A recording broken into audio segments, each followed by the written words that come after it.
Okay, everyone, I want to go over lab 3. So what we're going to do is jump over to OneNote. Okay. All right, I want to talk a little bit more about the structure of the atom, which is the basis of this lab. And this lab, I modified it a fair amount. That's why I gave you extra time. Okay. If we go back to looking at the structure of the atom, as you remember, it went through many iterations. One of them was Bohr, and then after that was the quantum mechanical model. Okay, in Bohr's envision of the hydrogen atom had, as you know, has one electron. Okay, and that one electron is going around the nucleus in some fashion. However, there are other areas around the nucleus that are areas of stability for an electron.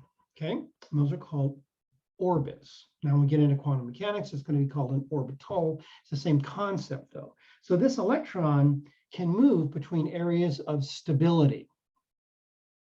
That means this electron can jump to there, etc. It requires energy to do that because this is the most stable. So to go from something stable, excuse me, to something less stable requires energy. So if we put energy into that hydrogen atom, that electron can jump to these other areas of stability or these other orbitals. Okay. Now, if we flatten this model out, up here it's three-dimensional. We're going to flatten this guy out, and we have these orbitals. Now, if we put energy in, okay, so we have an electron here. We put energy in, it can jump to any of these areas, but it can only jump to those areas, okay? And it's a defined amount of energy. What happens is the electron sees areas that are more stable than where they are. So what happens is the electrons then fall back down to these more stable areas. When they do that, they give off energy. So we put energy in to excite the electron up to a more higher orbital. And then when that electron sees fit, it'll come back down to a more stable orbital and give off energy.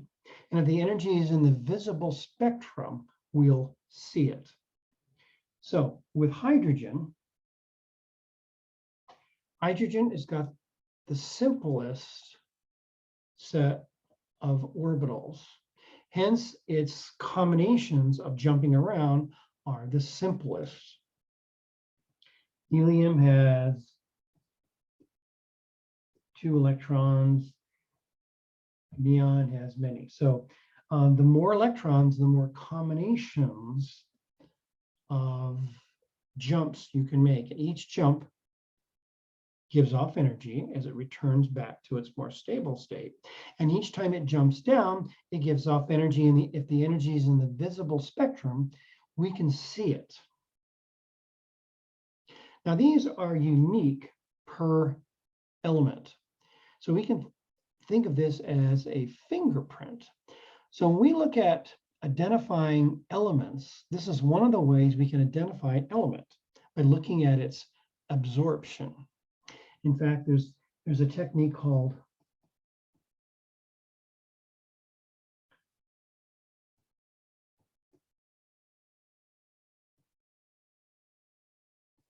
atomic absorption, atomic spectroscopy. Okay, and that looks like what happens is you take a substance and heat it up, and then you look at the spectrum given off. And if it's a mixture of objects, for example, if we had hydrogen and helium mixed together, we would see a combination of lines. so it's more complicated. If we have a pure specimen, like in the lab, you have hydrogen gas. It's just hydrogen gas, so you get a nice clean spectrum. Or nice helium, get a nice clean spectrum. Or neon, get a nice clean spectrum. But if you have a mixture of gases, you'll see a mixture of lines, so it's harder to tell. Okay.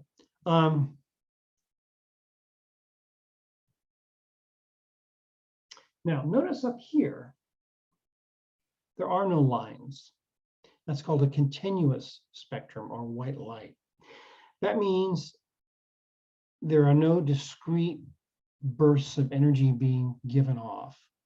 It's a combination of all the areas being given off. Hence, you see no discrete lines. So if you were to look at the sun, for example,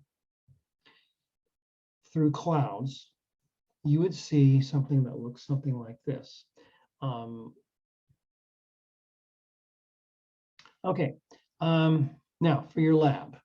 Now what your lab is doing is, so we are looking at nice pure elements, hydrogen, mercury, neon, argon. We're also burning some lithium, copper, sodium, strontium, and calcium. And we're also looking at methanol. And what we're doing is we're putting energy into those systems, and they will give off bursts of energy in the visible spectrum. Okay.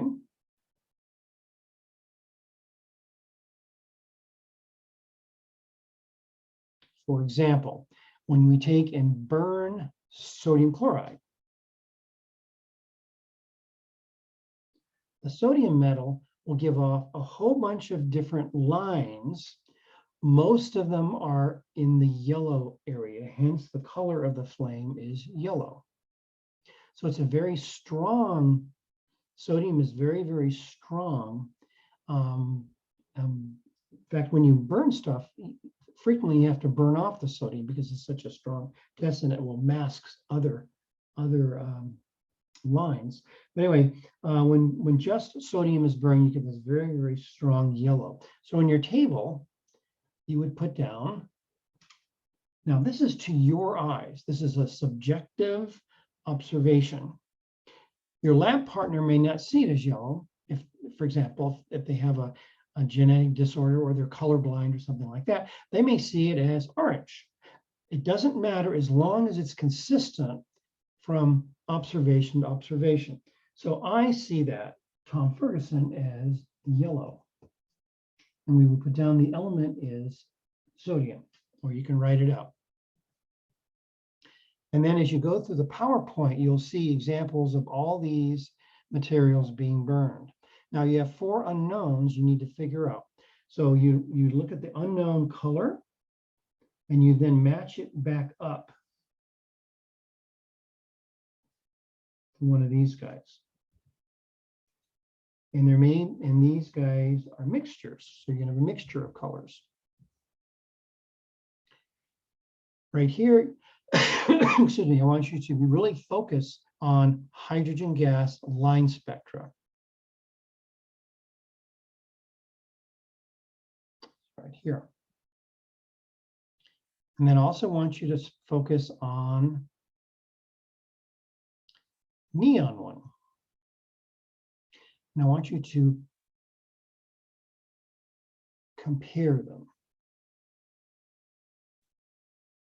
Okay. And when you say the overall color, you're going to look at the number of lines that are yellow, green, blue, etc., and just kind of give a ballpark idea of what those, in general, if those lines all merge together color-wise, what they would look like. Same with hydrogen. Okay. Then I want you to compare sunlight, which is continuous, to neon. Explain the differences. I should say differences. Okay. Then I want you to write a conclusion like always. Okay. So basically, you're going to be looking at the burning metals via the PowerPoint. You're going to be trying to figure out based on the unknowns color, flame color, what is inside each one of the unknowns. Then you're going to be looking at the actual line spectrum of hydrogen gas. I want you to draw it. Same with neon. Then I want you to compare them. What's the same, what's different, etc. Then answer these two questions, comparing sunlight, which is a continuous spectrum, versus neon, line spectrum. What is the difference between them? And then write a conclusion like always. Okay, that is our lab 3. Now I'm going to have a lab 4 video as well very soon. And then we'll have a lab 5 video as well, etc. Okay, all right.